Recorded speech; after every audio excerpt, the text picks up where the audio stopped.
Ladies and gentlemen, welcome to the show. Welcome to Gamers We Care. We're getting ready to get started. We're going to be talking about the future of Battlefield. We've got several different questions for our guests here today, and we're also going to be taking questions from chat, so make sure you jump in and throw your opinions in there. Today, we're going to have SMKGaming. You guys may remember him with the beautiful pink eyeliner and his wonderful makeup he had there during our last event, which was amazing. If you guys missed that, go back and check the VOD. It was absolutely amazing.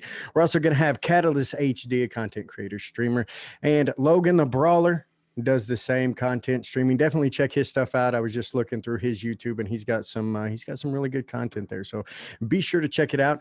But yeah, we're going to be talking about the future of Battlefield and Battlefield 6. You know, there's been some leaks, some things popping off about it. So we're going to see what the community thinks, some of the stuff they want to see, some of the stuff they don't want to see, and where they would like to see it go. How's everybody doing today? Let's start with SMK. How you doing? Yeah, doing good. Looking forward to sharing my views and what I think Battlefield 6 well, what I hope it brings and what I kind of expect to be there. I know the other guys are quite eager also. Yeah, it's the hype's building for the game at the minute. We've all, kind of been doing our videos on Battlefield 6 and what we hope. And maybe, hopefully some of the developers are there and going to see this and maybe think, yeah, that'll be good. Yeah, looking forward to it. And Catalyst, how are you? I'm doing good, man. It's good to see you. It's good to always be a part of GWC. It's good to always be able to talk with SMK. It's wonderful to meet Logan today and again get to talk with you. And like SMK just said, it's really good that we as a community collectively have talks like this. So on the off chance that a developer comes in and says, hey, that's a pretty good idea, maybe we should do something with that. We don't know. Things could the world works in mysterious ways, so to speak, Deadeye. Absolutely. It just takes one thing that could snowball into something else. And Logan, I believe this is our first time officially doing something together. I've worked with the other two there on some events, and glad to have you here. How are you doing? I'm doing fine, thank you. Staying strong, staying healthy. Real happy to be here. It's a real opportunity, and absolutely, it's the first time we actually are talking to each other, I think, and doing this stuff together. Feels amazing. Awesome. All right. Well, I say that we jump right into it. And so the first thing we're going to talk about, and we'll just do it, left to right, top to bottom, as we start asking you guys these questions. So SMK, you will be the one coming up first. Again, there's been some leaks and things like that on Battlefield 5. And what we're curious to find out in the first question is the next Battlefield 6 title. When it comes to a new Battlefield game, and it's been this way since I've been playing Battlefield since Bad Company 2, is the setting of the game. What time period should it be? There's been a lot of debate, especially with Battlefield 1, about historical accuracy and things like that. What do you think, SMK, as far as where the game should be? Should it be in the past? Should it be modern? Should it be in the future? And if so, where and what kind of conflict? Well, if you look at the past titles, as you said, DICE try to base it on, kind of where, the UK's, the US's, enemies, what it would be. We've had it set in the likes of Iraq, Iran, you've had it, against the Russians, you've had it against the Chinese. They've always tried to do it somewhat realistic. And I think it will be modern or near future, like Battlefield 3, Battlefield 4. I really, really hope they don't go into the past. We've had 2 past games. It's enough. We don't need any more. Even some people talking about Vietnam and this and that, I think it's in the past. We don't need any more past titles because they're restricted in what they can do. Obviously, they've, used their imagination with certain weapons, and they've kind of been restricted to the type of content they can do regarding the weapons. Obviously, back then, they tried to make it as accurate as what they can do. If they set it in the near future, they can, the mind's the limit. They can come up with whatever they want, realistically, as long as they're not really, really futuristic. I don't want Star Wars. I don't want lasers. I don't want crazy, going through portals. Any of this carry on. No jetpacks. No jetpacks. No jetpacks. No way. Nothing like that. And at the minute, and again, this obviously is my whole idea with it. At the minute, there's the whole kind of thing with the North Koreans. It's kind of, they're building up the military, and something like that involving North Korea invading South Korea. Obviously, the US, the UK, the traditional allies would go and help. Obviously, the likes of the Chinese and the Russians would come to North Korea's aid. Maybe something set in, near future. That's kind of my idea of it. All right. Whether it will be that, I don't know. But I think it will be something where, the traditional allied forces see, North Korea as their enemy. I think it could be something set in and around there. Now, me personally, I was a big fan of Battlefield Bad Company 2. I would like to see, regardless of the time period, I would like to see, I would like to see a Bad Company 3. I really like the air around that. Now, I did see a deal in chat. Broken Machine said Hardline 2. What's your thoughts on that? Going a completely different route other than, one, major military force against, another or many. What do you think about something along the lines of, good guys versus bad guys, cops and robbers type stuff? A lot of people say that Hardline was kind of a sleeper, that Hardline, was an amazing game and it's underrated. But how would you feel about it going a direction like that into something like Hardline? I didn't play Hardline. Okay. As a real cult following. But here's the thing: the reason why I didn't play Hardline, and everyone knows the problems Battlefield 4 had at release. Hardline came 18 months into Battlefield 4, and it's literally at the point they had started turning around. Very quick, yeah. Battlefield 4, the game. I think on console they put the servers up from a tick rate up from some of the game modes up from 30 to 60. It felt so good. It felt so smooth. And I thought, why are they releasing this at the time Battlefield 4's kind of turning around? Actually getting somewhere, yeah. It felt awkward. If it had been a standalone game, I would have played it. But I know it had on PC, I think the game had died after a year, 6 months. I remember Jack Fragg's doing a video on it, saying it was lucky if there was 2 servers or something up. Was it a bad game? No, but I don't want to kind of see that because it can be controversial. You'll have a camp saying, what are they doing? Battlefield 5 was a disaster and all this. I think they should play it somewhat safe and have it as a military conflict and not as a, good guys versus bad guys again.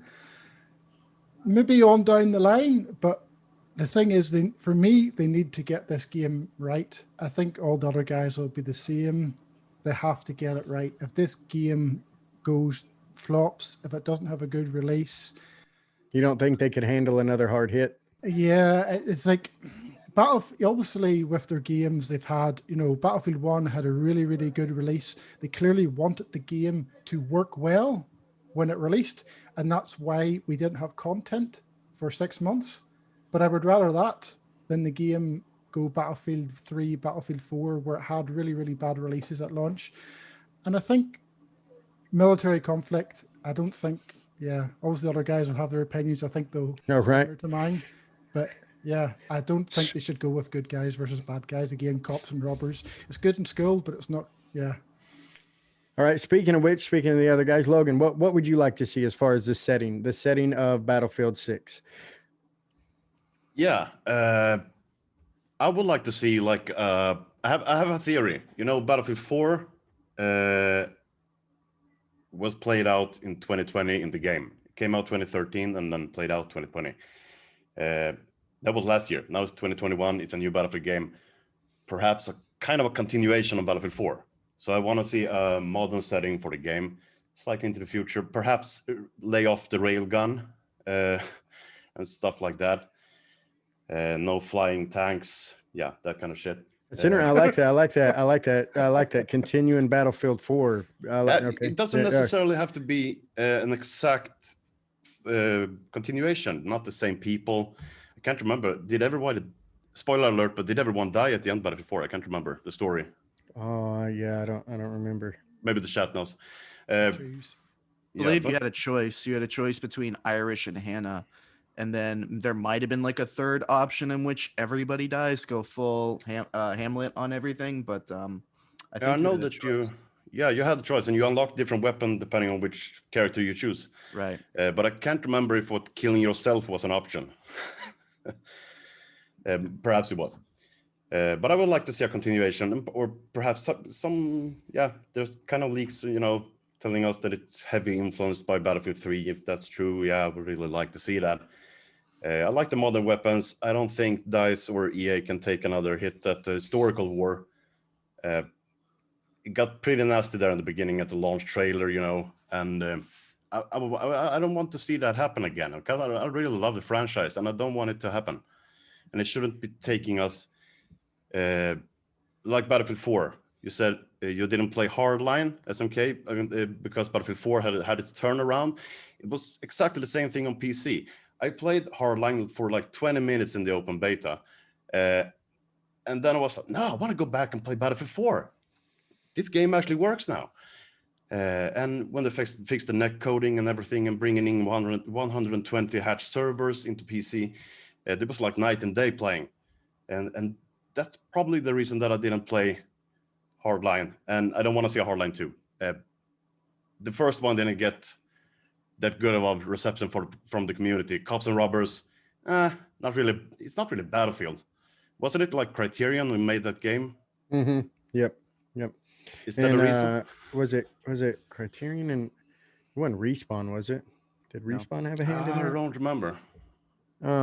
Well, let me ask you this. In chat, Pinecone Eater jumped in and says, Battlefield 2143, because there was a 2142.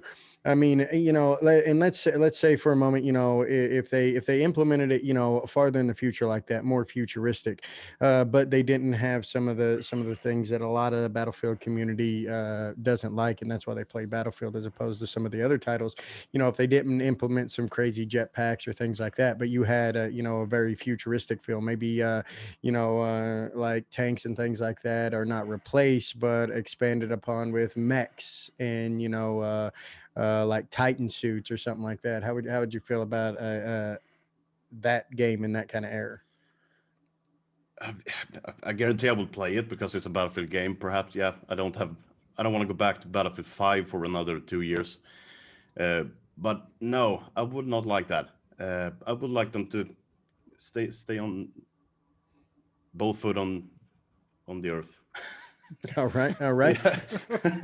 So Catalyst, what about you? What about you? What are you thinking? Where would you like to see Battlefield 6? I think it has to be modern, doesn't it? I mean, I think that especially after what happened with Battlefield 5, it would be in DICE's best interest to play the game as safe as possible. And that would be in a near future modern setting. I'm not necessarily opposed to the idea of like a 2143. I think that could be like really interesting. But DICE really hasn't put themselves in a position to be that, I guess, revolutionary again. Like Battlefield 5 was very much so a game that took a lot of chances and a lot of them backfired. And now they're not so much in a position again to be able to take another chance like that and do something like Cops and Robbers Part 2 or do something like 2043 where it's mechs again.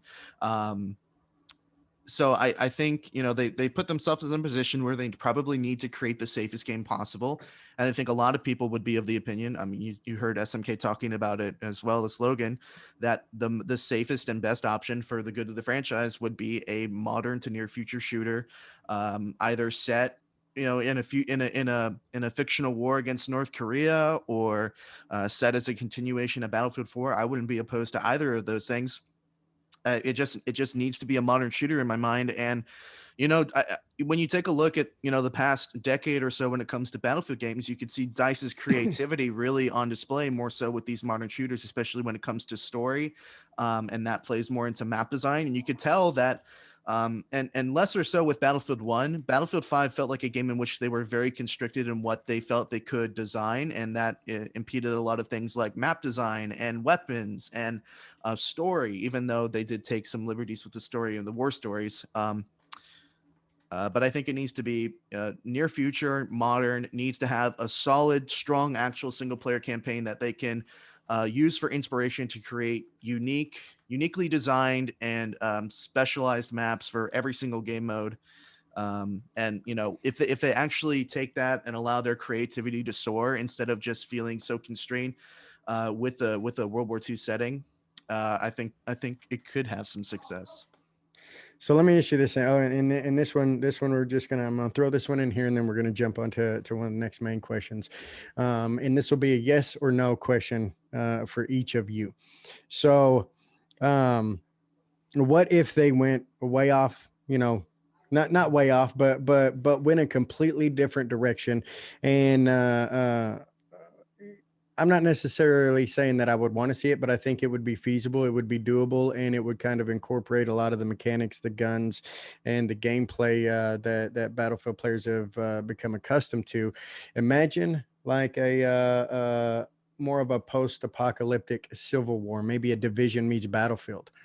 Something along those lines, where it's still, modern weapons, but, it's not getting too out there, it's in the future. It's not too crazy with jetpacks. You've got, weapons that have been around, but there hasn't been anything new created because of, an apocalyptic situation. SMK, yes or no? Would you, is that something you'd be interested in seeing? I know you're saying yes or no. I'll give you some liberties. Go ahead. I'll give you some liberties. Okay, Go ahead. okay. Go So ahead. for example, obviously I'm not American. I'm not part of the gun laws. I don't really too familiar with it. But say, for example, obviously part of the reason why Americans have guns is to rise up and overthrow if they feel things, are being a bit, the government isn't doing what it should be. So, for example, the Americans rise up and there's different factions form. And then obviously it's the American military versus different factions that break off within America, and they're obviously trying to own the country themselves. I see that as good guys versus bad guys. It's obviously the maps wouldn't be limiting because you could have the whole of America involved. I still say that could go wrong, could go okay. So I will say no. Okay, Logan. Yeah, one of my platoon mates actually had this as a suggestion the other day, so it's fun that you ask. I will play it, but I would say no. Okay, Catalyst. Interesting, but no. I think they need to play it safe. All right. So the next one we have here is, Battlefield is kind of known for pushing the envelope, breaking the mold, and doing things that a lot of other games don't do. But also through the years, it's like they'll introduce something that is really good, and then in the next title we don't see it, and you get a lot of the community asking for it. And I most certainly, and especially being in the competitive community, one of those things, whereas the RSP program, from the previous Battlefields to Battlefield 5, which they've come out with community games since then. But again, starting with the SMK, what features from past games would you like to see? Now, before we jump into this, then this is something we were all talking about beforehand. Me personally, what I would like to see is the communication format they had on Battlefield 3. And I'd like to see if anybody in chat remembers this, where, on console, it didn't matter what you were on, you had the option to go into your audio settings and toggle between team chat and squad chat, where you could talk to the entire team or you could talk to just your squad. That was something that I used heavily as a competitive player and team leader. I would like to see something like that come back. SMK, what would you like to see come back in Battlefield 6 that was in a previous title that they may have taken out? Or, I guess you could even go on to say, something you would be worried about them taking out of Battlefield 5. See, when you talk about Battlefield 5 has some good stuff in it. Hold on, sorry, I touched the mic there. Battlefield 5 had some good things. Crouch running, I like crouch running. I think they should put it in the next game. Battlefield 1, they didn't have the rental server program. And I know probably other guys want to talk about this as well. I think it should be there at release. It just gives communities. I'm big into the whole community aspect of it. So I think one of the things that should be there from the very start is rental servers. The competitive community, any platoons that run their own events can do things right from the get-go. One of the ways this game can succeed is whenever you have content creators and platoons putting out there, we're running an event at this date, we're running a competitive event at this date, it still continues to promote the game after release. If the game doesn't have the rental server, people can't run their events, they lose interest, they go play other games.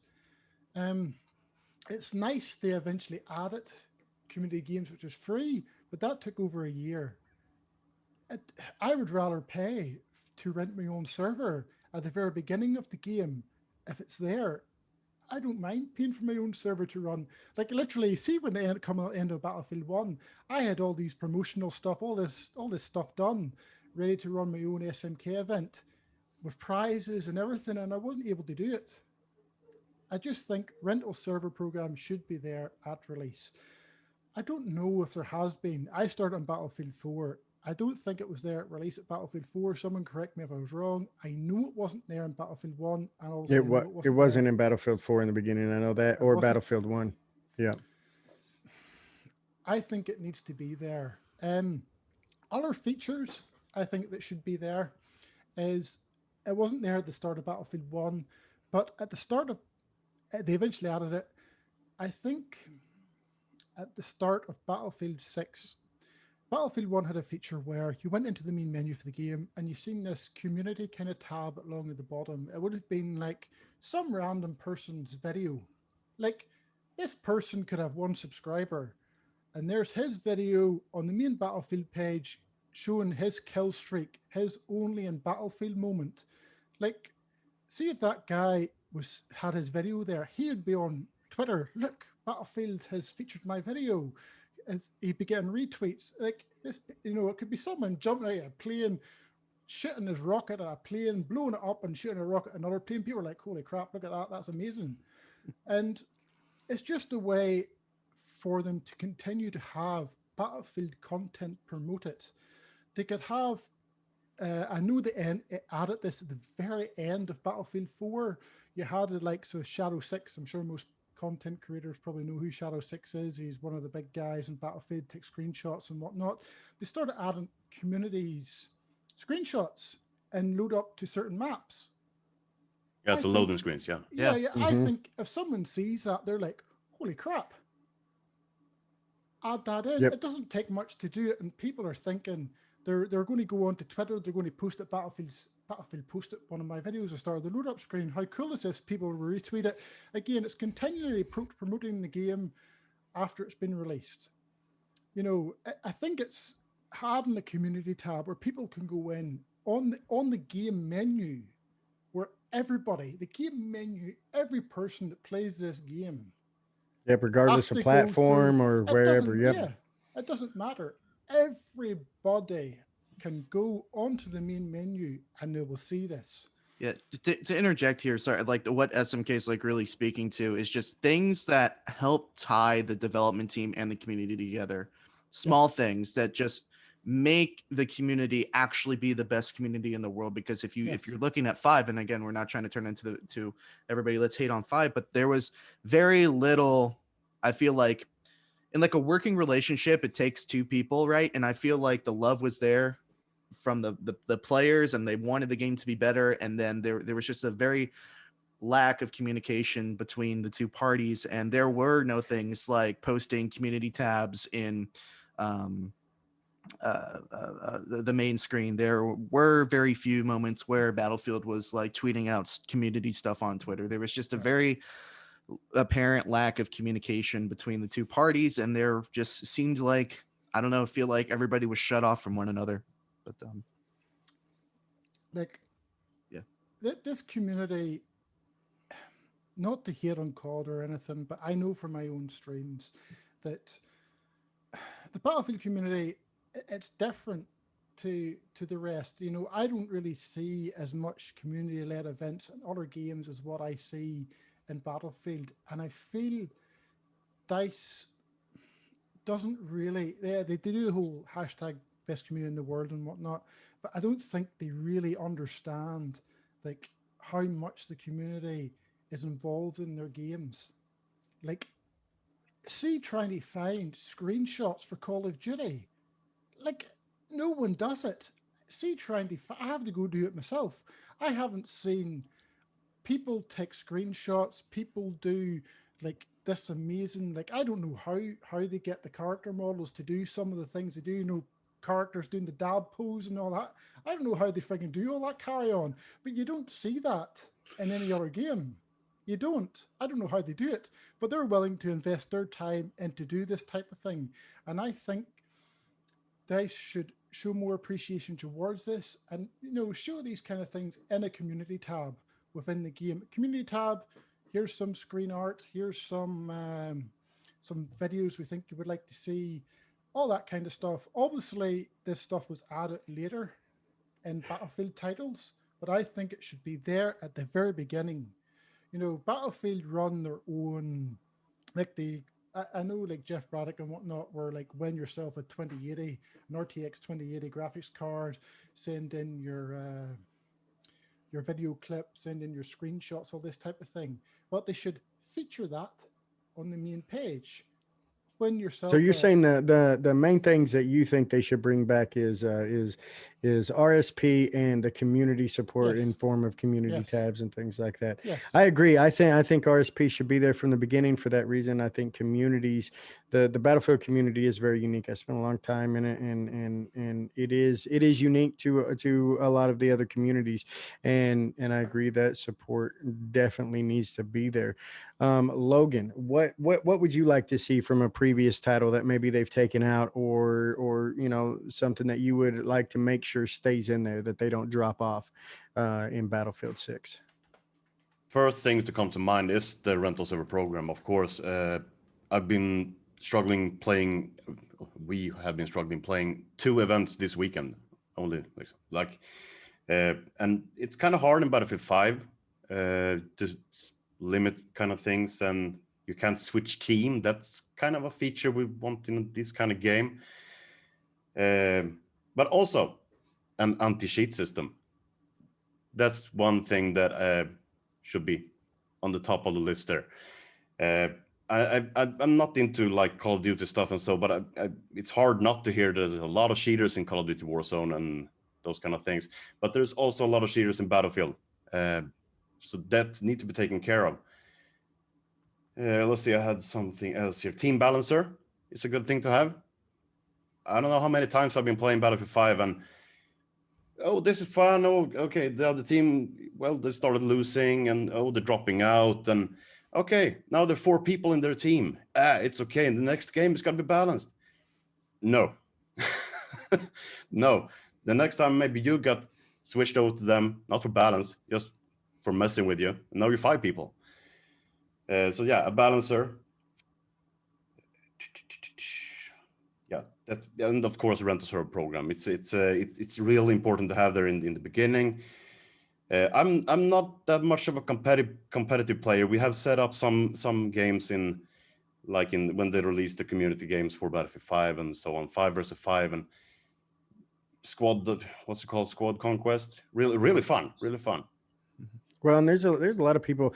I think RSP is a consensus of just you know, if you're a diehard Battlefield player and Battlefield fan, and you're in the community heavily, RSP spans across the board. You know, a lot of people, they often, when they think of rental server programs, they instantly default to competitive. You know that's what the competitive players need. But at the same time, you've got, you know, people like Dice versus Zombies, you know, Battlefield Ladies Night. You've got all these different organizations that run different community events, you know, dog tag events, you know, all this different stuff that requires you know, those servers. And like SMK said, and you know, we said this multiple times in multiple different discussions, make us pay for it. We will pay for it right out the gate. We'll hand the money over. I know a ton of people that will come in, and if it is a money issue, up the prices even, and we will pay for it to get that content, to be able to host the events that we want to host. I think rent a servers is by far the biggest thing that they need to have with with the same features that was had in Battlefield 4, where you could, if you guys are familiar with Deity from AOD, he ran a huge competitive community, and there would be matches going on all the time, and you could actually go on your phone and change server settings through Battlelog. It was absolutely insane. What could be done with that. And so I think that actually sparked the community. We're going to move on to Catalyst here. What do you think a feature that should be in there that, they have dropped off in a previous game, or that you worry they may drop off from Battlefield 5? Well, I mean, RSP is number one, but that's been talked to death already. So I'm going to move on. Anti-cheat is really big, especially for the PC side of things.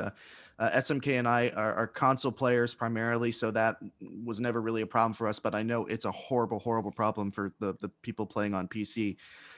Team balancer needs to be in the game, and not. I want to make this distinction: not the team balancer that they tried a month or so ago in the breakthrough lobbies, where I don't know, Logan, maybe you can help me out here on specifically what it was, but the gist of it is that instead of moving you over to the next game in the rotation, if you played particularly well or something happened in the game, like maybe your team was too strong or the other team was steamrolling you would move to a different server.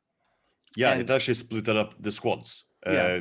Kind of a skill-based thing that they were trying out, and I suspect they are trying it out for the next game. Yeah. I don't like that. I don't think it was very skill-based matchmaking-esque. I think a lot of people would be instantly opposed to that. And, for players like me and Mark, who are on the upper level of players, we've competed competitively at some point. We're considered to be in the upper echelon. I'm not necessarily thrilled about being dropped into another lobby every single time, like a Call of Duty care package, and get put on the other team that just got steamrolled. Like, here's your 4KD player you asked for, and it's just moving me around all the time and putting me on really bad teams. So I'm really against that. But as far as things like I really want to see in the next game, I think Battlefield 5 does one of the things that I'm really actually pleased with when it comes to Battlefield 5 is the movement system and how DICE continues to evolve their vaulting and moving mechanics. The slide in this game, I think, is pretty good. I think they should increase the turn cap radius of the slide to make it a little bit more learnable, have a little bit more of a skill gap, have it be more of a weapon that you can utilize in gunfights. But the things like crouch running, jumping in and out of windows, when it works, it's great. The combat roll, manual leaning, all of that stuff that makes you as a character a little bit more maneuverable. I'm all for. But if I had to, and after all of that, if there was one thing that I would really like to see in the next game, it's a return of a detailed and massive progression system. Because I don't know if you all knew this, but I'm in the middle somewhat of making a transition to PC. So I'm starting to play Battlefield 5 on PC, and obviously I have nothing in terms of unlocks and rewards. And obviously it's a little bit different now because the game's entirely out. There's like the definitive edition that you can purchase, and it gives you about half of the content right away. But I don't have the definitive. I don't think I got the definitive edition. Having to go through the progression system again in Battlefield 5 has really kind of shown me how minimalistic it is and how underdeveloped it is. It kind of feels like an afterthought, and it's not fun going through the progression a second time. Whereas in previous titles, you had so much to work for, to grind for. It was like a gradual stepladder that had really interesting pieces along the way. Like ribbons and medals, and you had to get this amount of kills with this weapon for a weapon attachment, and just like the tiny itty bitty steps that made those games so fun, like Battlefield 3 and 4, was you always had something to work towards. And that was really lacking in Battlefield 1 with the option that they had to just they elected to do variants instead of having a more detailed progression system. And the way that they did progression in Battlefield 5, especially with the assignment system where you had to go in and out of games to change your assignment once you completed them, and all of the assignments were copy and pasted across every single class, it just didn't have any magic to it. There was not really it wasn't worth grinding for a second time. So the replayability wasn't really there. And I think if, some of the small things that, we as Battlefield veterans like really learn to appreciate, like field upgrades, like going for medals and ribbons and DLC weapons, like all the small things. Oh, and at the end of the round screen in Battlefield 1, where like people's individual achievements in the round got highlighted, like this person got 16 vehicle kills that game, like small filler quality of life things within the progression system that made it really fun and enjoyable to play multiple times is what I'm really hoping they decide to bring back for the next game. Yeah, I enjoyed those medals and ribbons, man. I remember those, squad kills and things like that where, Dog tags too. Dog tags. Yeah, dog tags. Yep. Dog tags as well. You'd have which it was really nice, especially when you got like a Dice Friends dog tag or something like that. It was always awesome. Before we jump into the next question, this kind of ties into the two previous questions of what we would like to see in the upcoming Battlefield. I believe SMK has a couple of videos. If you do you want to hit on those, SMK? As far as some in-game, some during the match kind of progression and things like that. Some upgrades you could possibly earn. And I believe Joe is going to be playing that video for us. Joe, if you want to go ahead and roll that, we'll show you guys what this is, and then SMK will come in and explain a little bit and talk about it. Here we go. In game, you would earn points for squad play. For example, reviving squad mates, spawning on squad mates, and giving ammo and health as well. As you played through a round, you would see a bar begin to fill up, and that was broken up into sections. Once you filled up one section, you unlocked the field upgrade you selected for that section. For example, the ability to revive faster. Then you would progress on to unlocking the second upgrade, which could have been the ability to give out 2 medic crates instead of 1. If your squad ever got squad wiped during the game, you have lost all the progression you made so far, and you were put back to level 1 again, losing all the upgrades regardless of where you were at that point in time. You had to start from the very beginning again.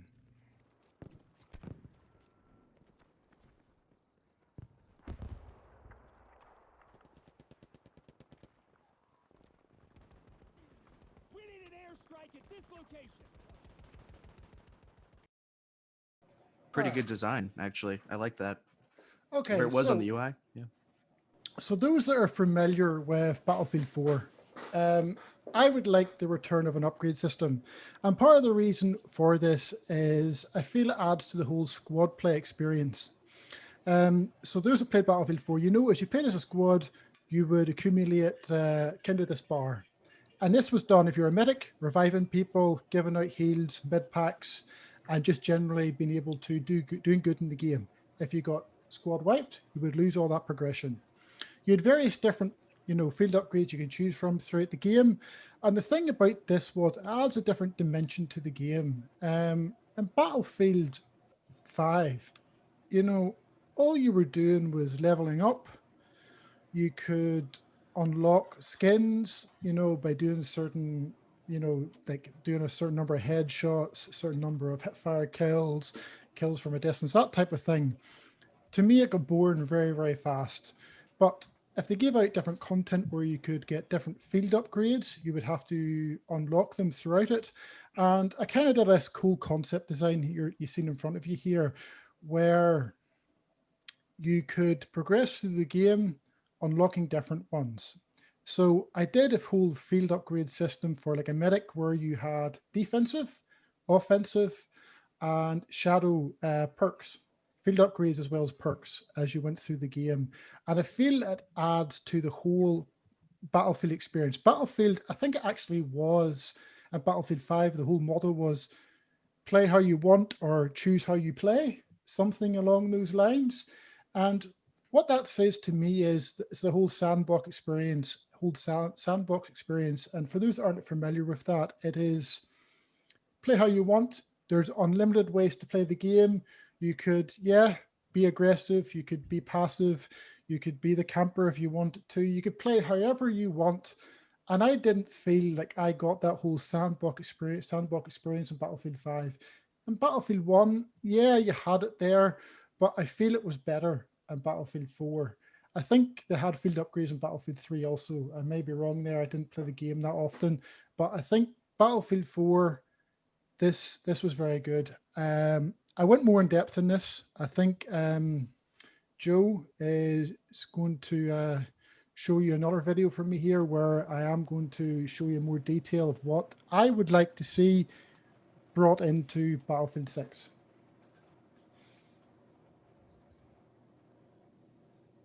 All right, it's rolling.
It's more in depth than what we got in Battlefield 4. It's more in depth than any Battlefield game.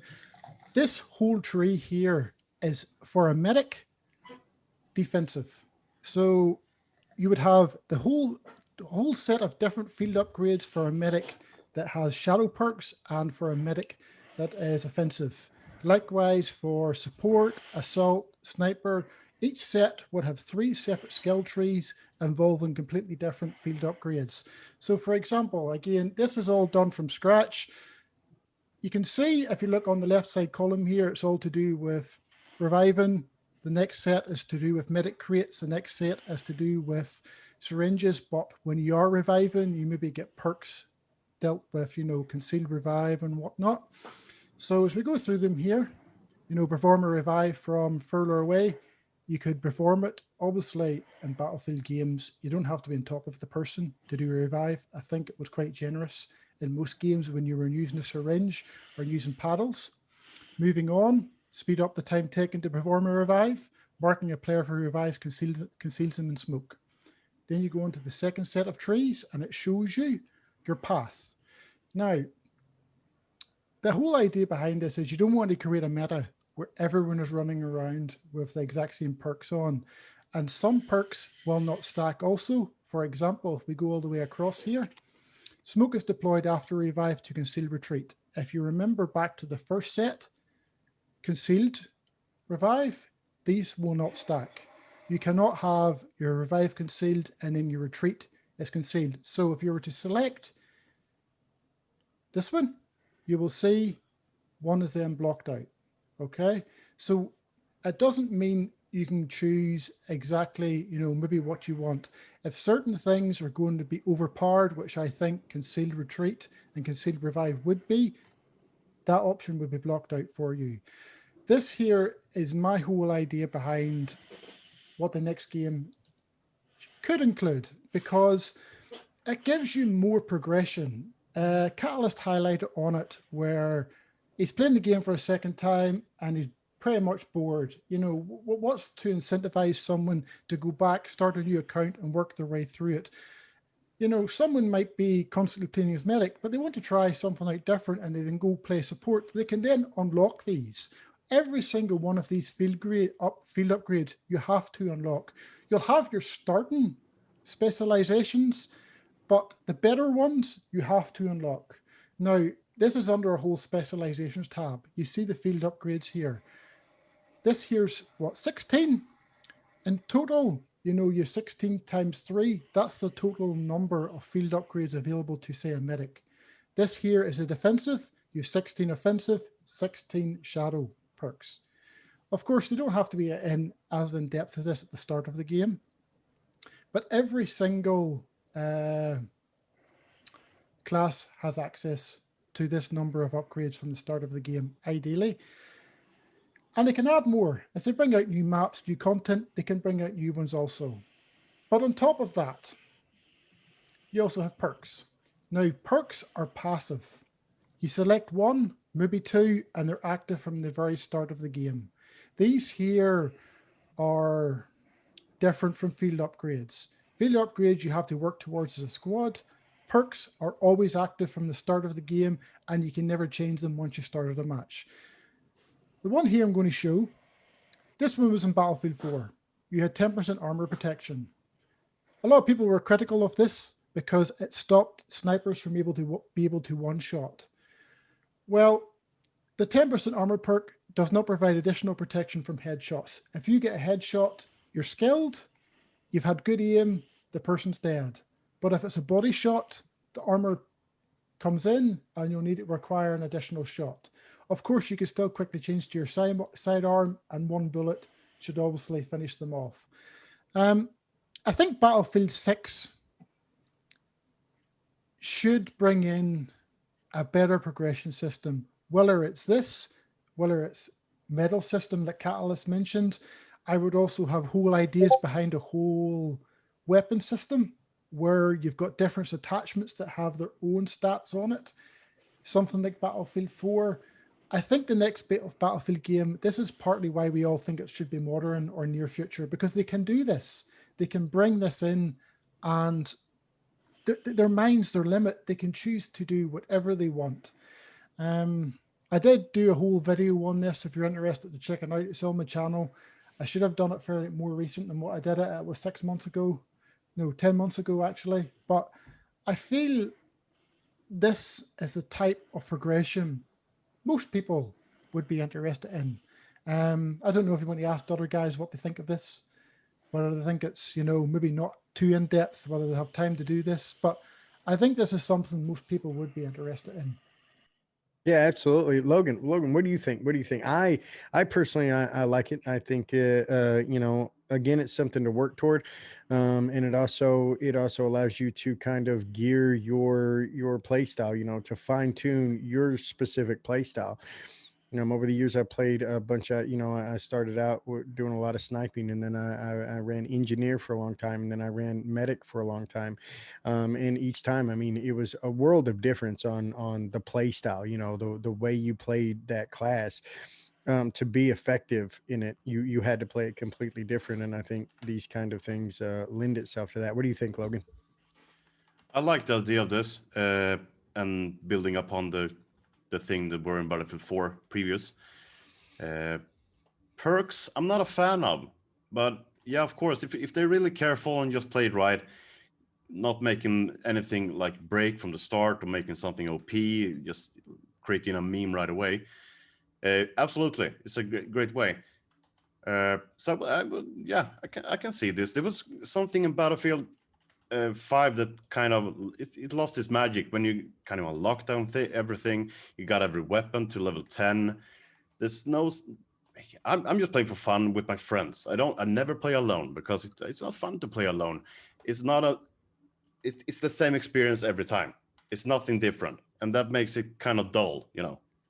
So I would like to see something like this in complement in the next game. And this actually reminds me of something that was in Battlefield 1. Wasn't there like perks in that one that actually made you worse? Like the bleed out thing? Yeah. What were they called? Not perks, they were called something else. I know what you're talking about though. Afflictions. Inflictions. There you go. Inflictions. Mhm. Yeah, they were like, you got assignments. You had to play with, I don't know what it was called, but the dying man affliction. You will bleed out Mhm. 1 second every time you got 1 health, and you have to kill this many people. Some you have to play with a gas mask on. Those kind of things were really exciting to get in, and like some of them were like, I want to put my fist through my screen right now. But yeah, it was really fun playing. As a Catalyst, you know what I'm talking about. Yes. Yes, I do.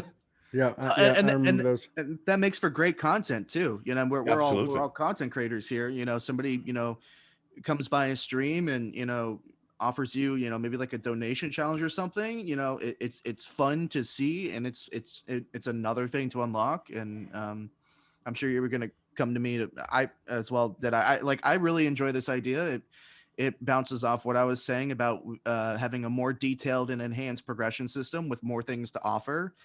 This idea does it, and I think if there was one of the taglines for what makes Battlefield is being able to play your own way. Battlefield is a gigantic sandbox, or it's supposed to be, right, in theory, and the game has kind of gotten away with that, away from it rather recently.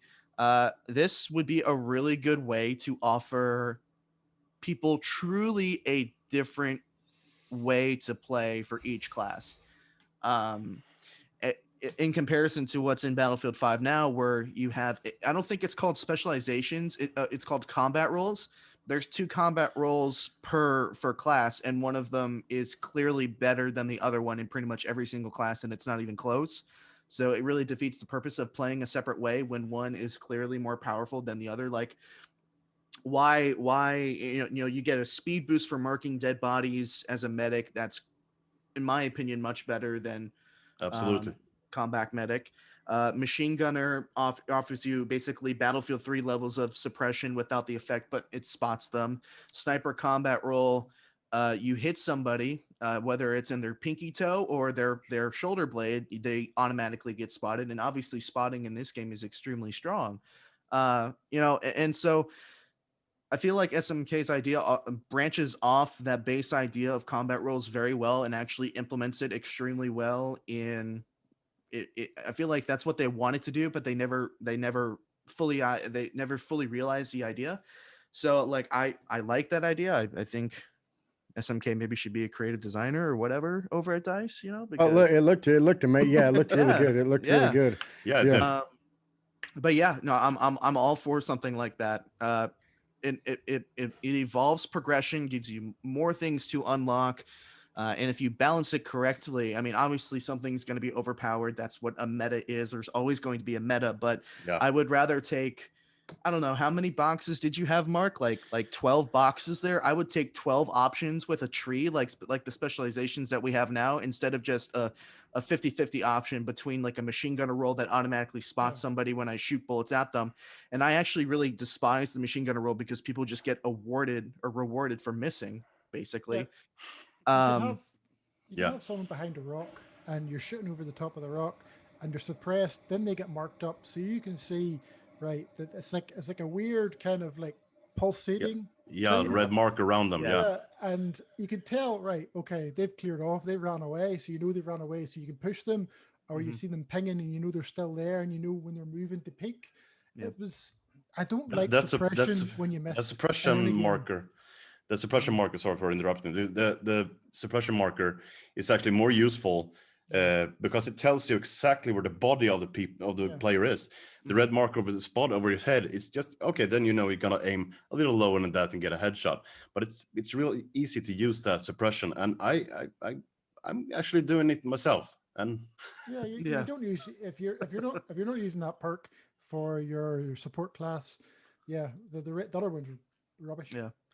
And the funny thing is, sorry, just one final thought to wrap it up. The funny thing is that there have been other uses, like playing competitively, like Vehicle Buster, super useful because you get, especially when you're playing with larger scale teams like you have Deadeye, where tanks are a threat pretty much all the time.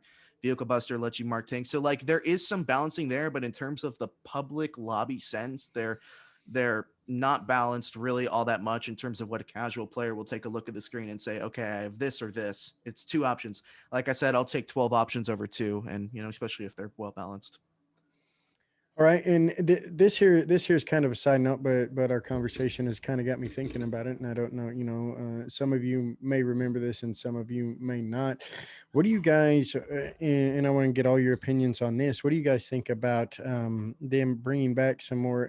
Right now, Battlefield is definitely rock paper scissors to an extent. If you want health, you need a medic. If you want ammo, you need support, things like that. But in a previous Battlefield, they had things like tracking darts and things like that, where you could shoot a vehicle with a tracking dart, and then you would be able to lock onto it with a lock missile and things like that. It was one class that would support another class via a gadget or a perk or something like that. What do you guys think about them refocusing on that and re-implementing some things that require a person of your team to have an item or a perk that plays off some, another class that, and I remember it kind of diminishing everybody running one certain class, because you couldn't, really be a one-man army with, map pickups and things like that, where you could pick up health in certain places of the map, or you could pick up this in certain places of the map. So you could really, just run this one class and not have to worry about anything else. There was a time where having the varied classes was very, very important. What do you guys think about those kind of mechanics and things like that? And we'll start with you, SMK. It's funny you mentioned that about the whole darts and all that carry on. You've seen my progressive tree for the medic defensive. For the support, I think it was the defensive class, I had things like that as well. So as well as being able to put down multiple ammo boxes or giving out multiple ammo pouches, the support class obviously support, and they provide like the Sulta class for taking out tanks. So their role would have been helping marking tanks. So one of them was the ability to be able to mark tanks, be able to track tanks and stuff like that. So yes, if you looked at the previous clip there as well, where I mentioned that the bleed out perk. So the bleed out perk, say an assault player gets tagged, they're 5% health, their bleed out begins. So they'll start losing one heal every 1 second, and they'll eventually die if they don't have a medic. So medics are what help counter that. Every class I did, something will work well against, say, an assault class, but then something will counter that. So for example, you mentioned darts being able to mark tanks. If someone could choose a different perk, they could help mask their tanks. So for example, if someone was a support player was at the back of a tank trying to fix it up, that tank would not be able to be marked by another support player that was currently trying to tag it to be marked up. So the idea is to always have something. Yes, it's effective, but something can counter it at the same time. So yes, that's it's funny you mentioned that, because I had down for the defensive being able to protect tanks, whereas the offensive support could mark tanks for their team to take out. All So right, yes, all right. yes, that's something I would like. I was a fan of it. I was a fan of having to rely on other classes for things. And sometimes it gets real frustrating when you're standing behind, a medic or support class, jumping up and down and shooting all around them, begging them to drop a crate. But at the same time, I like the teamwork basis of it. What about you, Logan? What are your thoughts on that? On things that are almost like it's required to have another player in another class supporting you in what you do? Yeah, I like that idea. Battlefield, you're playing a squad, you're playing a team. It's a team game. It shouldn't be that much of a rely. You should have to rely on your squad mates that much, because you will be able to play it on your own. You should be able to play it on your own and still have fun. But the thing of having to rely on other people for, say, ammo and health, and even marking tanks. You're talking darts. I'm talking like, what's it called? The soft flam. Aiming at a Yeah. tank or a helicopter, and someone else with a stinger or something. I don't know, locking onto it. That's cooperation, and I like that. Team play is key, and as I said before, I often play with my platoon every day, and we have so much fun because we have so much, we know each other, we know how we play, The and chemistry. that's why it's yeah, and we know we've been playing together, most of us, since Battlefield 1 released, and it's so important with the squad play. So I really like the idea to have to rely on someone else for something, but it shouldn't be all depending on it. Catalyst, what do you think? I'm very 50-50 on this. I think things like, I mean, you asked us earlier things that we want to see return, and I actually forgot about this, but things like the ammo crate and the health crate, being able to run up to teammates and pick it off teammates, that's something that's extremely useful, and that's something I really enjoy. I walk a fine line between having it be implemented to where I don't have to rely on teammates that are maybe less skilled or less understanding of the game. I bounce back and forth between wanting things that help me as a player that knows what he's doing, not have to rely on players that don't know what they're doing, and also having that team play element that Battlefield has. You know what I mean? So I think if it's tastefully done, and it's not something like attrition, which was like, everybody's like, oh well, attrition, it's gonna force teamwork together, and attrition, at least in my opinion, ended up being a complete disaster. I hated attrition. And that's like, it's one of those things that forced teammates to have to work together because ammo was limited, because health was limited. And I know you're specifically talking about, I don't know if it was Bad Company 2 that did the darts. I think It was Bad Company 2. Yeah, Bad Company 2. And I remember that, and I remember like you having to have a specific player in your squad with you that would be in order to make that work. And like, that's fun, that's diverse gameplay, but it's like, I don't know if that would work in this generation of Battlefield players. And I want to be careful how I say that, because Battlefield Bad Company 2, a much more niche community than it is now. I don't know how a larger player base, a more casual player base, would react to something like that. And like I said, I walk the line between having something that that benefits me, who knows what I'm doing, and I'm not negatively affected by somebody who doesn't know what they're doing. Like you said, me jumping over to round and throwing smoke grenades on their body, trying to have them give me a health or an ammo pack, because that nobody likes doing that. But also having something that is not only fun to do as like a 2-man squad, but fun to do as a 4-man squad, and it has some skill to it. So I'm really 50-50 on it. It just depends on how well designed it is, and also it depends on, I guess, how the community takes to it. Well, it's hard for me to, it's kind of hard for me to be open on something like that, because I look at it through a very narrow lens. I've been playing competitively since Battlefield Bad Company 2, and so I've always had a group of people that I'm playing with that know the game, know what they're doing, and so I've always got that support. So it's been quite some time that I've jumped in and looked at it from like a new player perspective that is playing solo and trying to figure out the game and not having that type of support. So I could imagine something like that would be a little frustrating. Let's move on to the next one. And this one I'm interested in. There's been some leaks where they're talking about Battlefield 6 may jump up to 128 player modes. So the player count is doubled. Now, if anybody here knows me, one of the things that I push is in that I love about Battlefield is the large scale gameplay. It's a war. It's a military force against another one. You've got everything in the mix: planes, tanks, infantry, stationary weapons, artillery, all of this stuff going on. 128 players, that is a lot. And just as I look at it and think about it, I think it would be, very grand, but I don't know. I don't know. Um, and this goes against the grain for me because again, I'm large scale, but I don't know.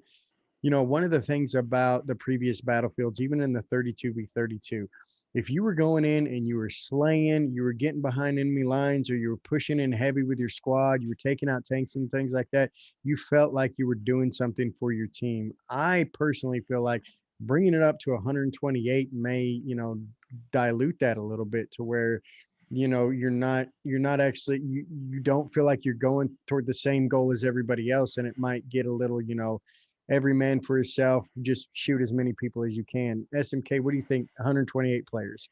Um, Bigger is not always better in that regard. My main worry is in Battlefield 5, they raised domination from 12 to 16. And clearly those 4 extra players had an effect on the tick rate of the servers. So for those who aren't aware, the tick rate decreased from 60 in, let's say, the game of domination to 30. So what is happening there is 60, the server was updating the player's position 60 times every second, and that went down to 30 times every second. By increasing the players to 16, 2 each team, the tick rate halved. Tick rate is very important in a shooter game. You want it as fast as possible. On console, the tick rate of 64-player Conquest, Breakthrough, 64-player games is currently 30. I think it is 60 on PC. Yeah. I would rather the tick rate be higher than the players within the server. I would rather see, with the next generation of consoles, I have both of them, the Series X and the PlayStation 5, I would rather see 64-player, 60 hertz servers. So the netcode, everything would feel better. Everything would feel smoother. It would feel like where you're aiming is exactly where the player is, rather than them increase it to 128 and the tick rate of the servers stay at 30. All right. That's obviously on top of the whole craziness with when games are bad, when players are lying in bushes, players are not leaving their spawns. With 128 players, everything that was bad in 64-player modes, it'll feel, well, obviously it's double the players, it'll feel 2 times worse than what it does in 128-player games. Some maps in Battlefield 5 could have been 128 players. Like the maps were large and barren, and you're running like God knows how far to try and get to a map, to get to a point where you're then killed by a sniper in a spawn. It's, yeah, I would rather they just keep the current player size, 64 players, and increase the tick rate of the servers. Because you can't have, I don't see 128 player games with 60 hertz servers. It's going to be too much stress on the servers. I don't see it. So I'd rather keep the player base the same, increase the tick rate of the servers. Logan, what do you think? 128 players. Yeah, when I first heard it, I was like, "Oh, cool, that's awesome." But I know that the thing going around the rumor is that like the maps of Battlefield 6 is it's capable of have 128 players. I think it's gonna be one game mode that's larger than the others. That's gonna have that amount of players. But there's still gonna be that's only one game mode or something like that. At least the other ones are gonna have the regular ones like 64, 32 versus 32, and 16 versus 16, and so I think one game mode, or perhaps I don't know. Yeah, I'm gonna throw it out there. Battle Royale. Battle Royale, yeah. They tried it with Firestorm, and 128 players in a Battle Royale. That's not a crazy number. So I don't know if there's gonna be something like that in the next Battlefield, and that's the thing that's gonna have 128 players. We don't know, but I don't think there's gonna be 128 players options in like half of the game modes. Maybe 1, maybe 2. All right. Catalyst. Logan brings up a really interesting point that I haven't really thought about up until this point, and it's like and I think it's an important distinction to make. It's if there is going to be a singular game mode with 128 players with like a select number of maps, like say what are the three biggest maps in Battlefield 5? Hamada, Al Sudan, Panzerstorm, right? So if you take those maps, you redesign them to support 128 players, and have them not be a complete snooze fest, running around from point to point like you would on Panzerstorm, for instance. Uh, if it's a singular game mode with a select few number of maps that support 128 players, kind of like how Call of Duty did their standard 6v6 game modes, and then opened it up to what 50v50 for the what is it called? Um, the all out war game mode. Ground war, no? Ground war. Yeah. Yep. So if it's like that, that is something that I don't think I'd be opposed to. But for the similar reason that SMK doesn't want 120 players is the exact same reason why I don't want 120 players. Bigger is not always better. Even if the map is designed to accommodate for 128 players, players are still going to clump around the flags. So it's not like, everybody's going to be evenly distributed across the entire battlefield. Because if that were the case, then 128 players would be fine. But obviously, the name of the game, especially if you're playing Conquest, is to capture the objective. So you're going to have clump around flags. I think sometimes people mistake chaos for fun, and I don't think that they are one and the same at all. I think chaos can be a good thing, but it should not be it should not dominate your experience. Obviously, there's niches for something like for chaos, like your Operation Locker, your 200% ticket Operation Locker, or your grind game mode. Like there's niches for that. I don't want my entire Battlefield experience to be like that. If you get what I'm saying. Yeah, don't want it to be a can forced agree. experience, but more of an option. Exactly. Mhm. And also along the lines with performance, I would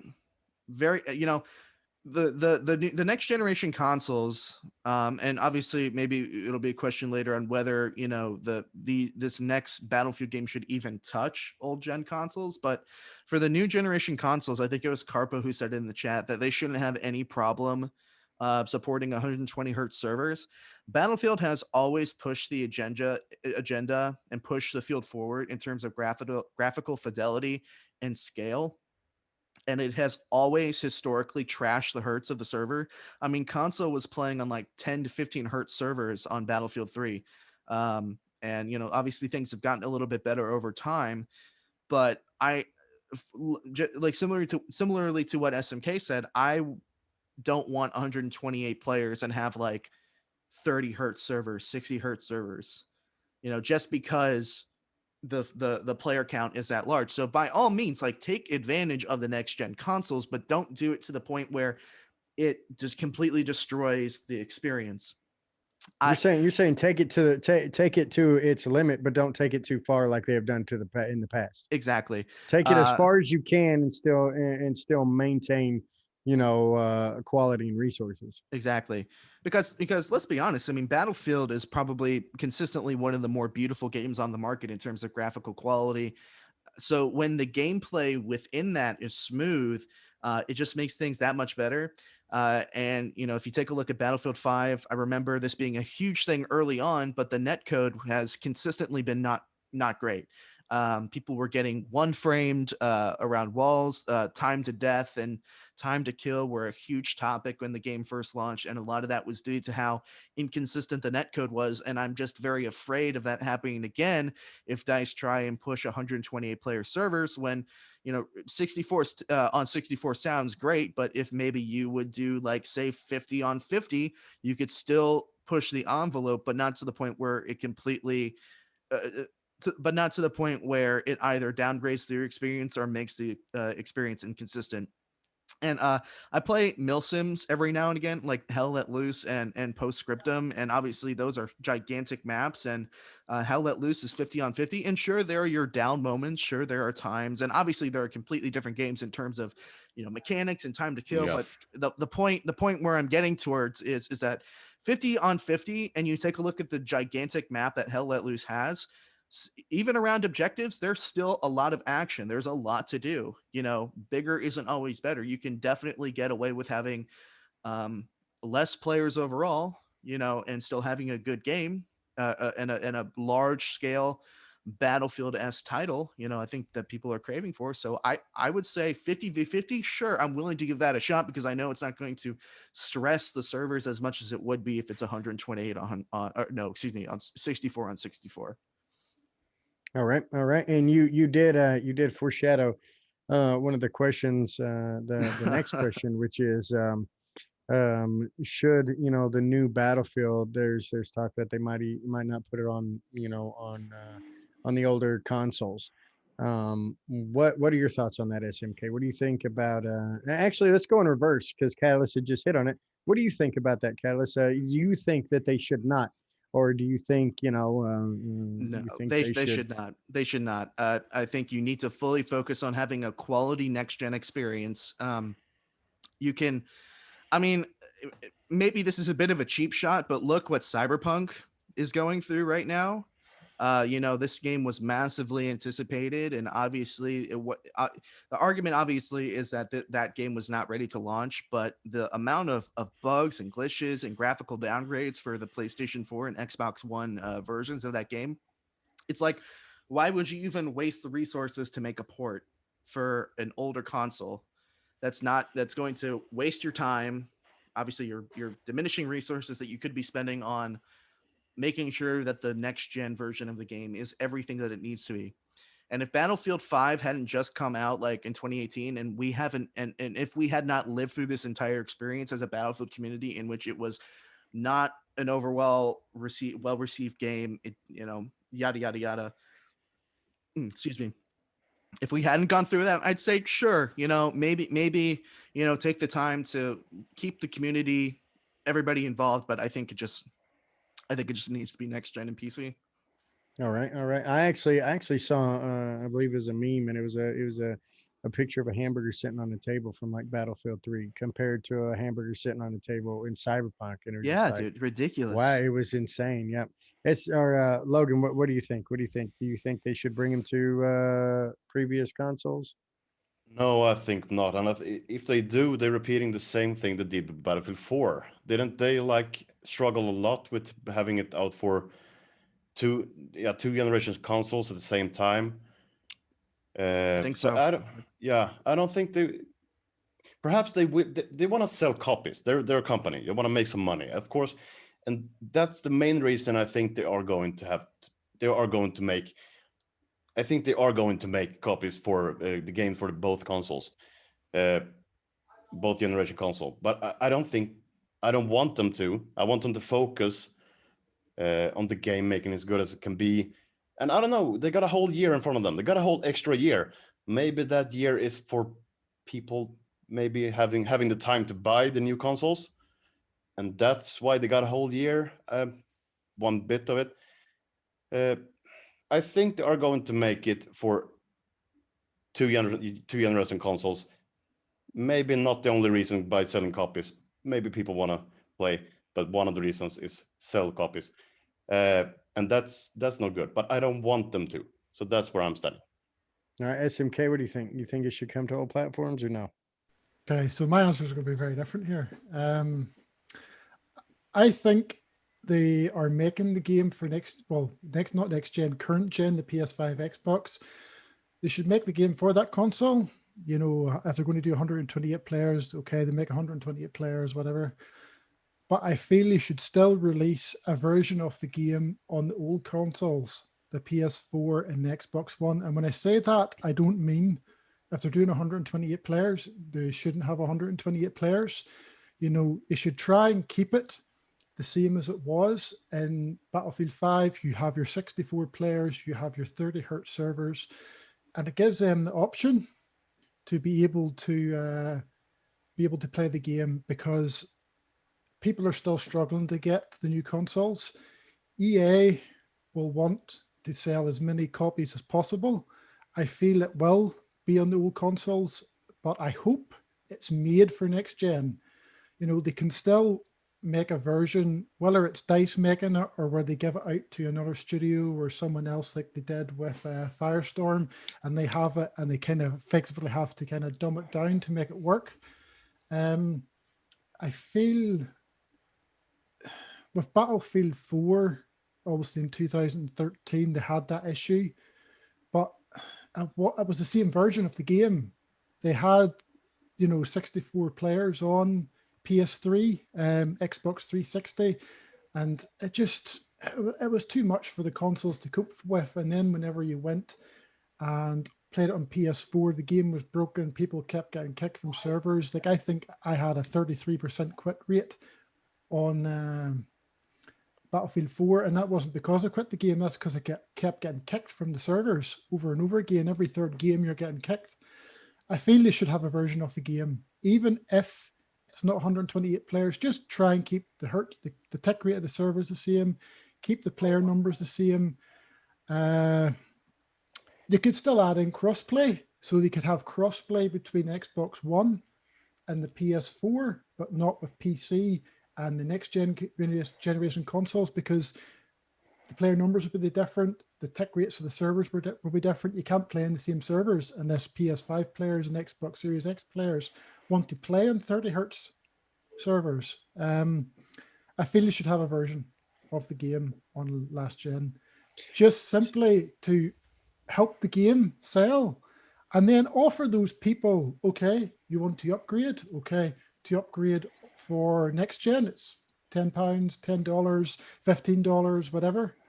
Give them the option to upgrade once they get their new console, so they don't have to go and pay for the game all over again. I think they should have a version. But what if, can I ask a question? But what if it takes a toll on the production of the whole game? The resources used to make the new one, right? Well, here's the thing. All studios at DICE are working on this game at the minute. You're not going to get another Star Wars game for a while. I think that's why. But what studio is it's making the next Star Wars game?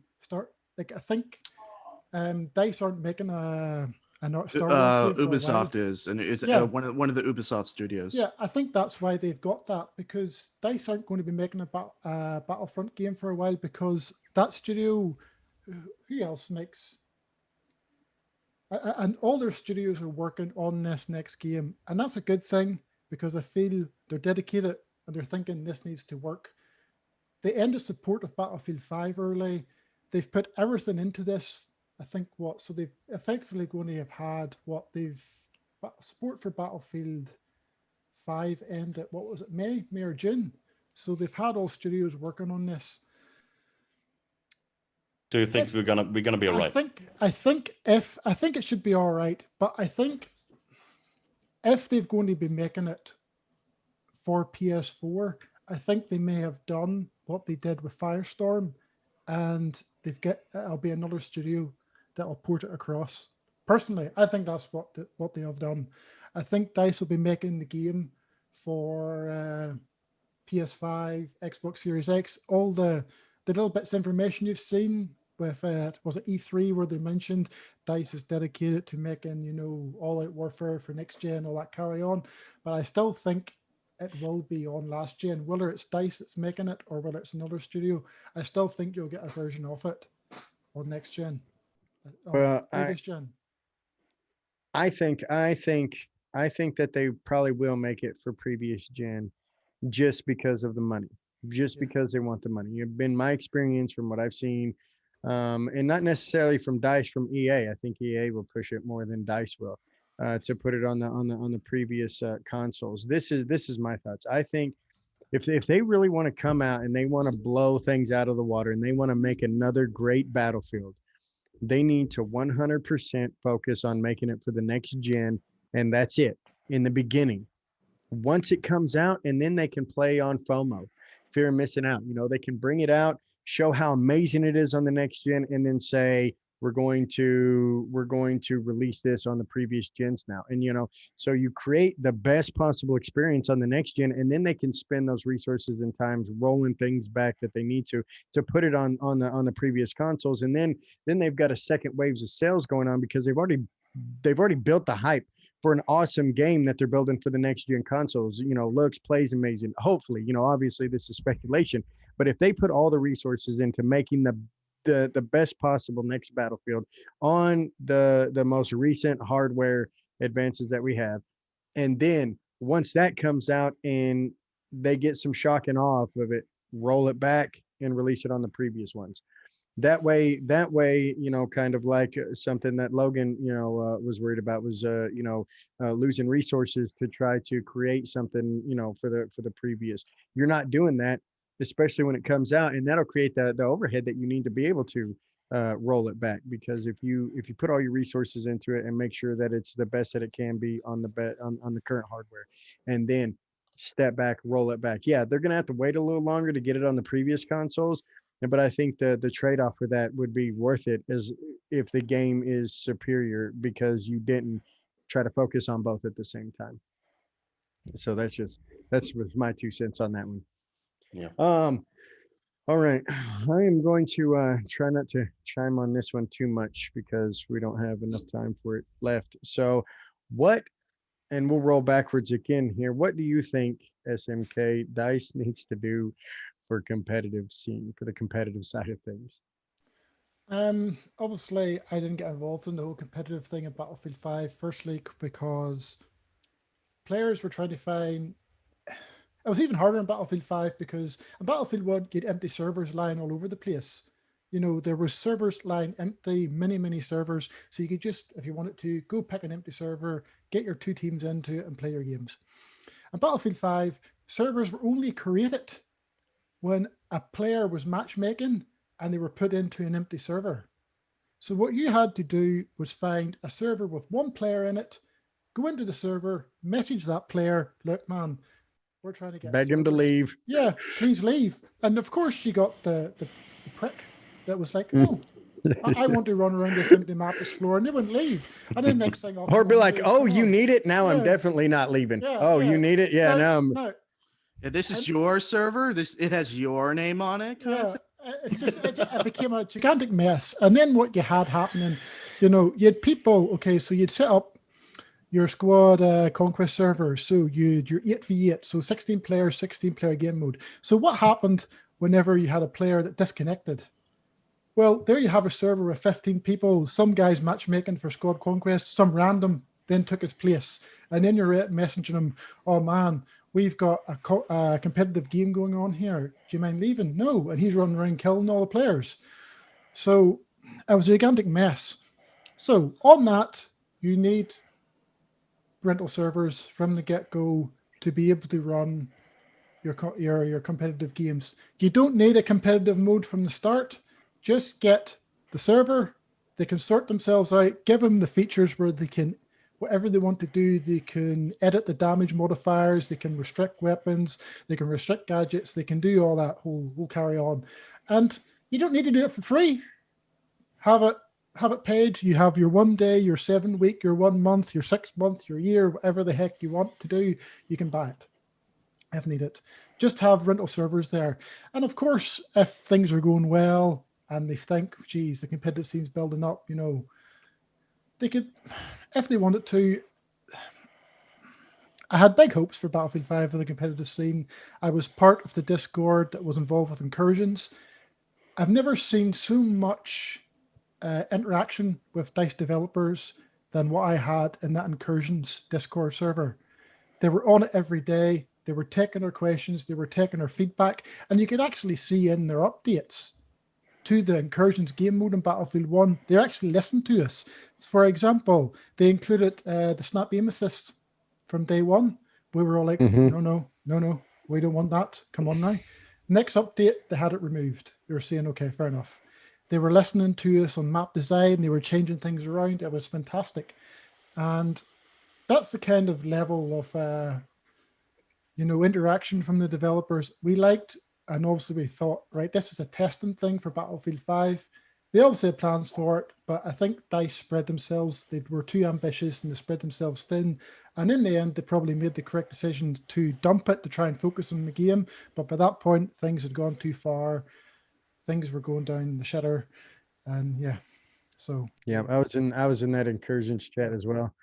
And yeah, no, it was that, and that right there gave a lot of hope to the competitive scene. Like, oh, wow, they're, because that was kind of, aside from 2014, 2015, with the ESL events and things like that Dyson had really given the competitive some you know higher level attention. Logan, what do you think? I think that everybody here and everybody in chat and everybody who's ever played Battlefield competitively is definitely going to say the main thing that competitive needs is RSP. 100%. It can't be done without it, pretty much. I mean, it can be, but it is a hot mess, and it's a huge blocker. So I would say aside from RSP, do you think can you think of anything that the competitive side would need? Aside from RSP, because I think that is just that. I mean, that hands down, that is not something we would like. That's something that it has to be there for competitive to to be a really good thing.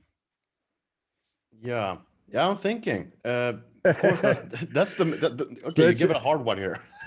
Right. Well, and that's just it. If you give RSP, the competitive community is going to do everything else. That's all they need is that RSP. The competitive community will take the reins from there, and they will run with it. Just give them the tools they need to get it done. But other than that, I mean, Yeah, Yeah. you don't need a competitive side. The competitive side is the players, and the players are setting this Mhm. up. And there's a lot of communities out there, and I'm a part of several. And we are actually setting up events, uh, despite the difficulties in every game. I played Battlefield 3 yesterday when Venice Unleashed, and and Battlefield 4 the other day. So yeah, the players is they need the tools. So I gotta say the RSP. Yeah. Catalyst. Yeah, the funny thing is that um a lot of the competitive players, as much as they have a lot to say, and I definitely fall into this a lot.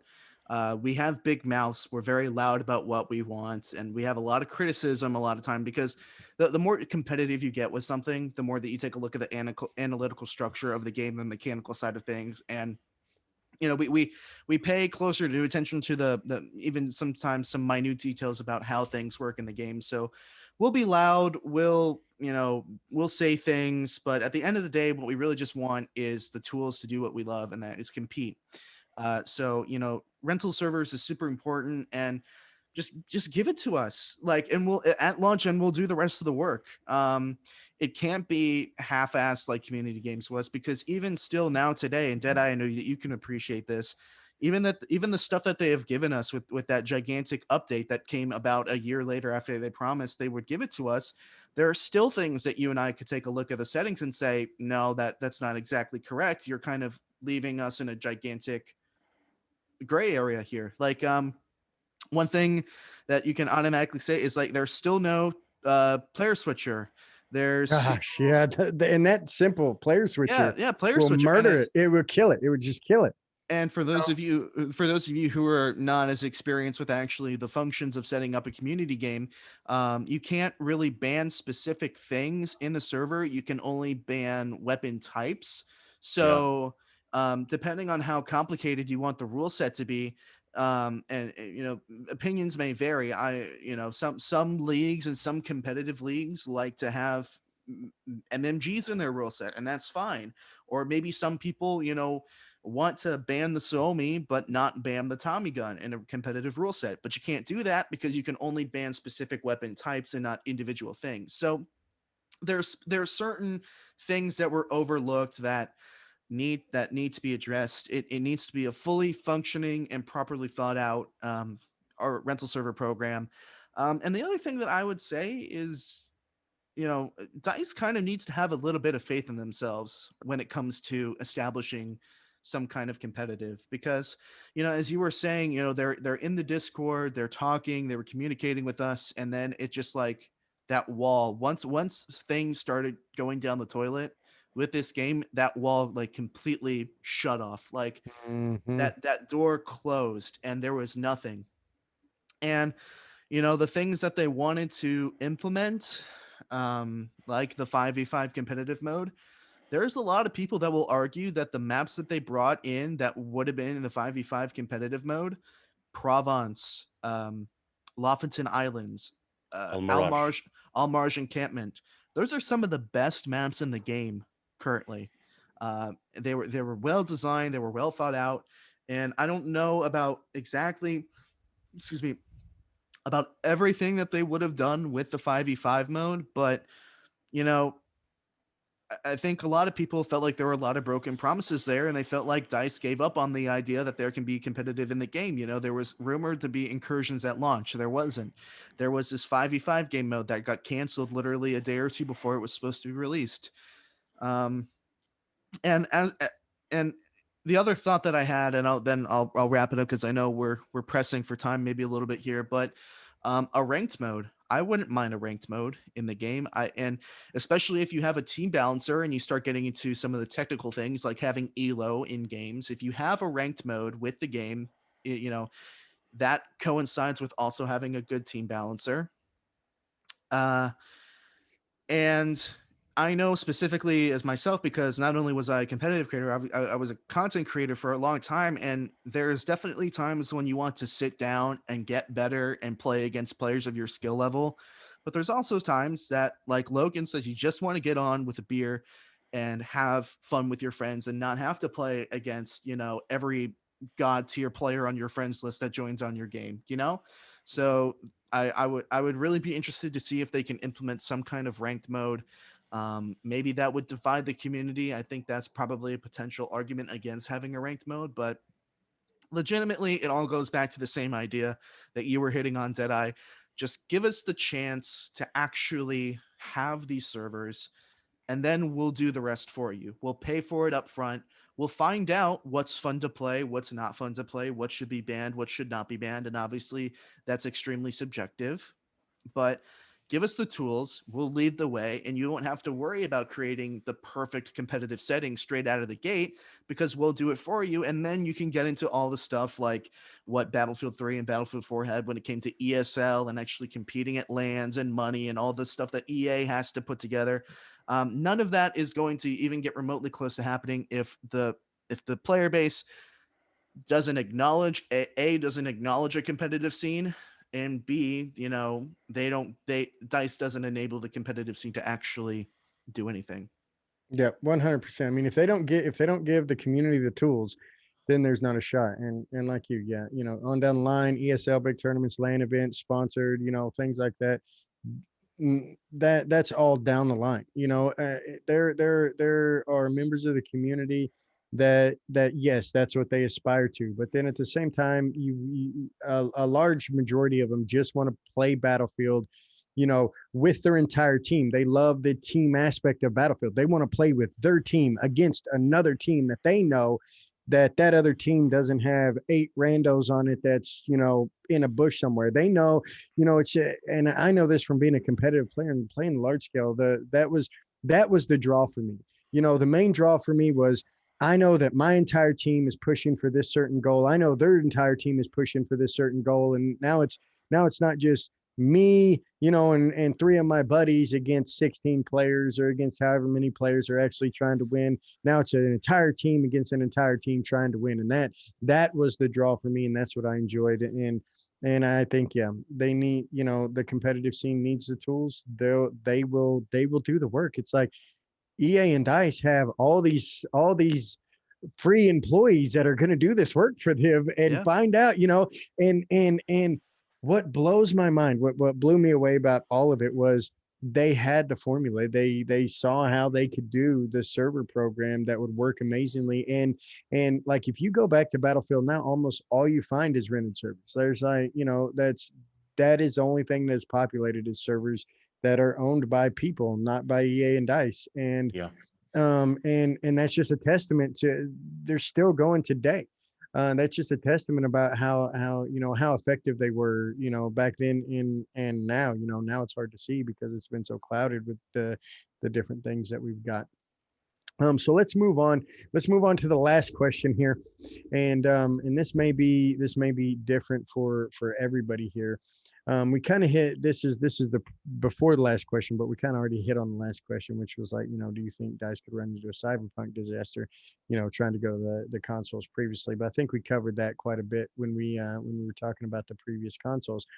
So let's start right in the middle this time. We haven't started with Logan yet. Logan, so what would Battlefield 6 have to bring in? I think this is a more personalized question, not in general, because you know what draws you to Battlefield. But what would Battlefield have to bring so it could make you addicted to playing it, like a Battlefield title that you prefer, and your favorite Battlefield title? What would they need to bring to make you just can't wait to get home, fired up, and start playing it? Oh, I recognize that feeling. Haven't felt it in a while though. Mm-hmm. Surely you can relate. Yeah, as I said before, I would like to see a modern setting for the game. But the first thing I think of is like movement system.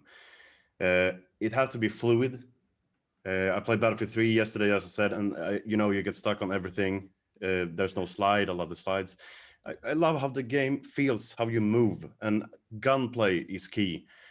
There's so many games that are so terrible because of bad gunplay. Battlefield 5 actually did gunplay pretty good, I think.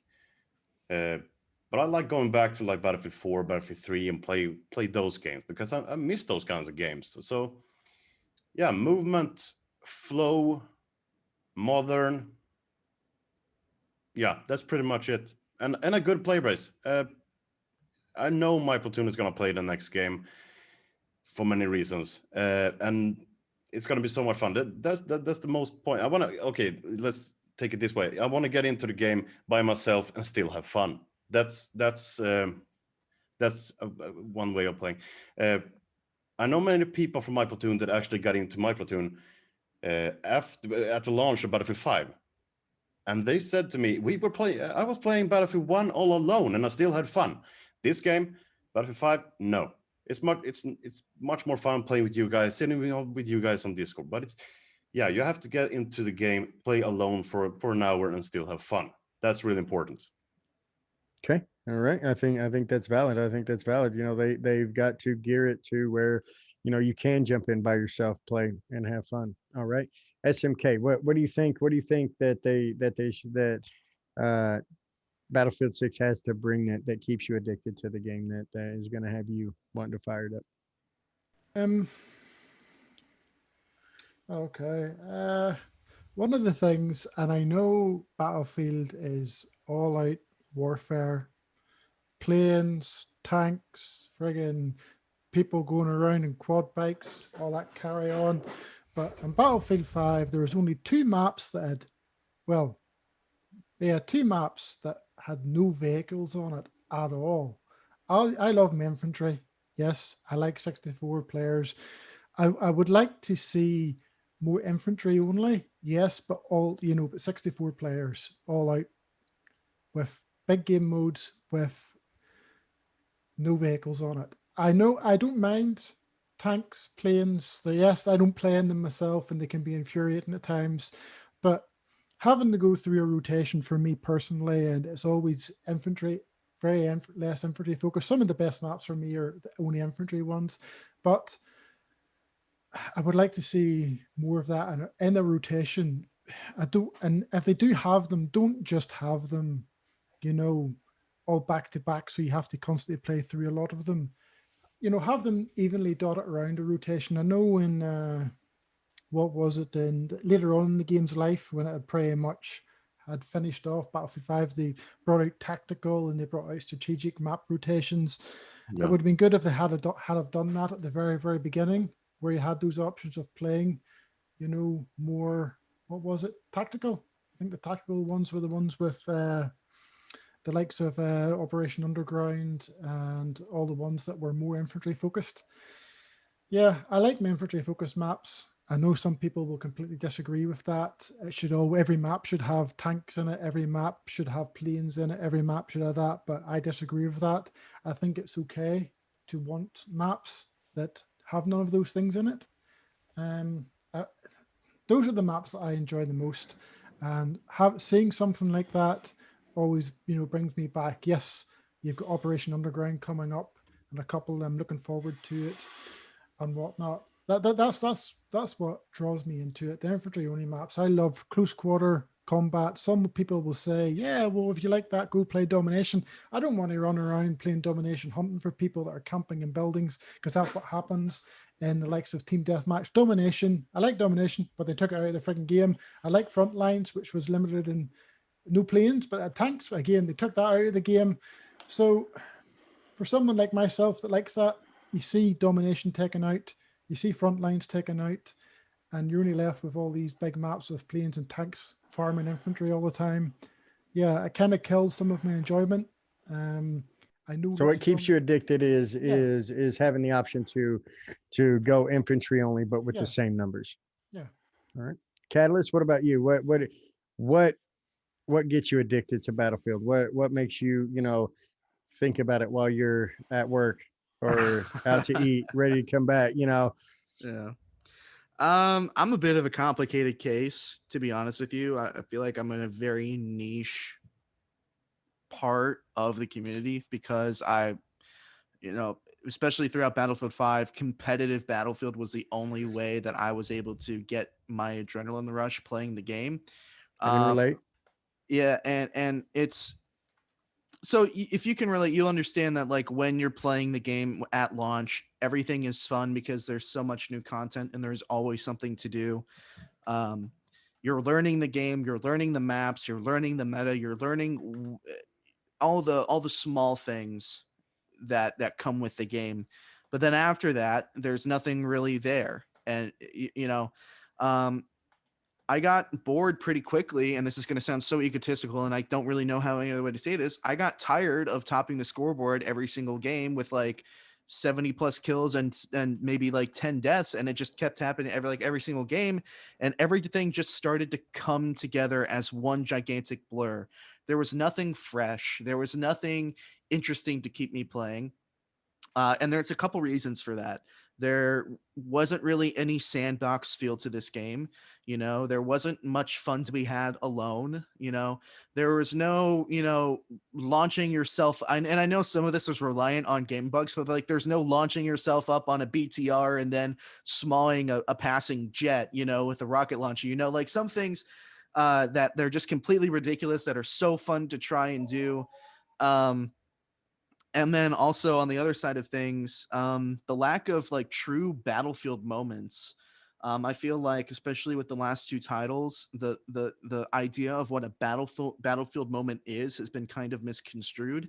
And you and I and Logan and maybe SMK, maybe less or so because he started playing in Battlefield 4, but some of the older veterans of the series know what a battlefield moment is. It's not something that has a direct it's not something that has a direct picture. It's like a gigantic blurry picture, but I feel like every single one of us, if we were asked to say, hey, what's a battlefield moment, we would be able to come up with something off the top of our heads and describe what our battlefield moment is, right? And in Battlefield 1 and Battlefield 5, I feel like the battlefield moments were all things that were already directly in the game that tried to replace some of those artificial moments that we were getting in prior titles. Things like elite kits, things like behemoths, things like the V1 rocket, things that we perceive as really, really cool at the time. Those are battlefield moments only in Battlefield. But how many times am I going to see the same V1 slam into the objective over and over again? It loses its sparkle over time. So the sandbox needs to be there. There needs to be, a host of game modes.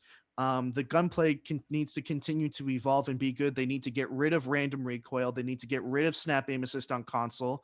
They need to keep the move. They need to keep evolving the movement system, the vaulting, the sliding, etc., etc. If you keep the gunplay good as well, you design the maps to be playable on not just one map, but all of them. Netcode, hit reg, as Lady Carabo said, like all the entire package of like what it is to be playing Battlefield. If you give me something to evaluate and to learn and to practice and to enjoy playing while doing it, that has me sold. And then after, to kind of tie a nice bow around this, I started off by saying, okay, well, after I played for like 40 hours, and after all the interesting stuff and the progression was over and I was just stuck playing the same game over and over and over again, and it felt like a blur and it wasn't fun without friends. whatever DICE needs to do to keep players like me interested. Constantly rotating playlists, not taking out game modes, giving me all the game modes that I can want to play, because maybe someday I'm feeling like domination, or another day I'm feeling like playing rush. And we couldn't do that in this past title because things were constantly being cycled in and out.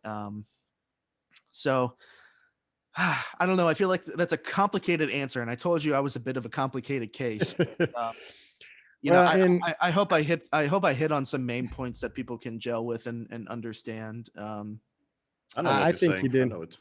Yeah, and I agree. You know, once you hit that cap where you're just coming in and you're just wrecking everything, and this, you know, I mean, and like I said, not to sound egotistical, but I've been there where you come in and it's just like, you know, oh, there's another win. You know, Tired of crushing servers. I want to be able to come in and be by myself and play a game and it be challenging. I know that I'm going to struggle to get that win, and you get the win. It's like, oh my God, I almost lost it, but I pulled it out at the last minute. But at the same time, I want to be able to come in with my entire squad, my entire team, and have that same experience where, oh my God, I almost lost it, but we got, you know, and I think, you know, yeah, that definitely is going to take some work. And I'm not even trying to say that I know how to get that done, but, you know, I imagine it can be done with, you know, team balance and, you know, different stats on the back end. How often does players spending time on an objective, you know, calculating all that stuff and putting, you know, like-minded, like-skilled players in the same servers. And I think that would accomplish that.